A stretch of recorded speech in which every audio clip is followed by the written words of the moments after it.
Today, we're going to take a look at some old cars and we're going to see what they're worth now.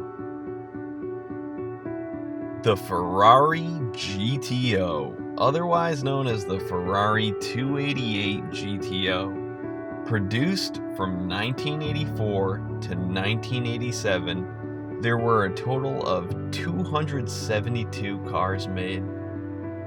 The cost in USD to buy one of these around that time was around $83,400. Today, these cars go for as much as over $2 million, and the most recent listed sale in 2020 was a 1985 288 GTO that went for $2.3 million.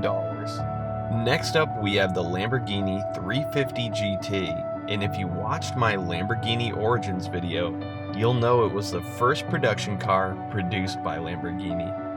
Produced from 1964 to 1966, the base price on release was around $5,480 US.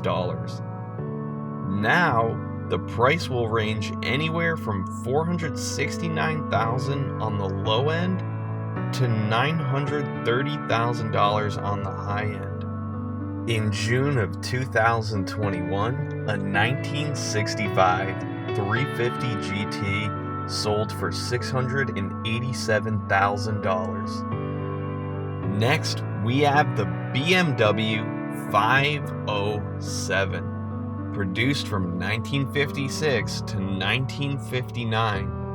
The original list price was about $11,000. Today, they're valued at over $2 million, with the most recent sale in 2021 at $2.2 million for a 1957 507 Series 2. The top sale ever recorded was at $5 million.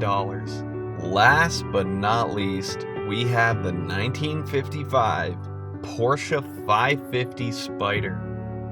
Back when this was new, these went for around $6,800. In 2018, one was sold at the Pebble Beach auctions for $4,455,000 US. And the top sale ever recorded was over $6 million. That's all I've got today. I hope you enjoyed this quick video. If you like this kind of video, let me know and I'll make more of them. Thanks for watching.